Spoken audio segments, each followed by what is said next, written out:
अस्सलाम वालेकुम वरहमतुल्लाहि वबरकात। प्यारे व्यूअर्स, प्यारे ख़वातीन हज़रात, आज यौमुल जुमा है। तो हुज्जाज कराम जो है जुम्मा अदा करने के लिए हरम नबी में जा रहे हैं। तो आइए सबसे पहले हज़ूर पाक सल्लल्लाहु अलैहि वसल्लम को सलाम पेश करते हैं। बिस्मिल्लाहिर्रहमानिर्रहीम, अस्सलातु वस्सलामु अलैका या रसूलल्लाह सल्लल्लाहु अलैहि वसल्लम।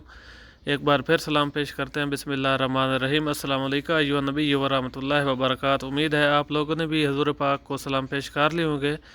तो आइए चलते हैं और अभी जो है अज़ान जुम्मा भी सुनाता हूँ आप लोगों को और ख़ुतबा जुम्मा भी आप लोगों को सुनाता हूँ। बहुत ही खूबसूरत वीडियो है, आप वीडियो को मुकम्मल वॉच करें। लाइक शेयर सब्सक्राइब ज़रूर कीजिएगा ताकि हर नया आने वाले व्यूवर तक वीडियो पहुँच सके। तो आइए अज़ान सुनते हैं।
सल्लल्लाहु अलैहि वसल्लम।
كلام الله، وخير الهدي هدي محمد بن عبد الله، وشر الأمور محدثاتها، وكل محدثة بدعة، وكل بدعة ضلالة، وكل ضلالة في النار.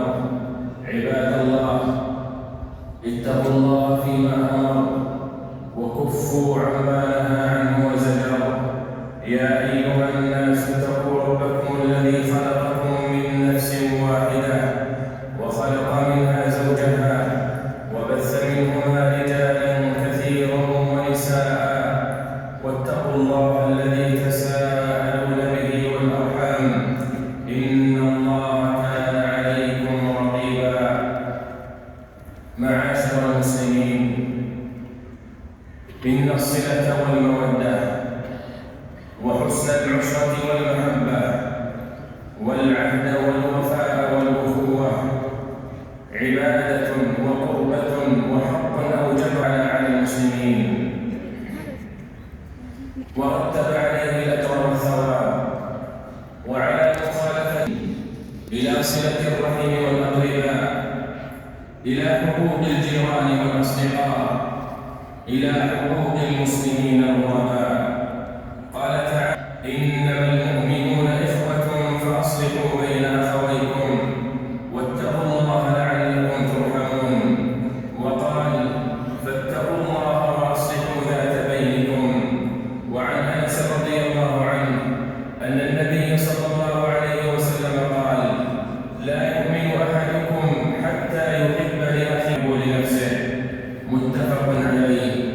وعن النعمان بن بشير رضي الله عنه قال رسول الله صلى الله عليه وسلم: مثل المؤمنين في توادهم وتراحمهم وتعاطفهم مثل الجسد إذا اشتكى منه عضو تداعى له سائر الجسد بالسهر والحمى. رواه مسلم.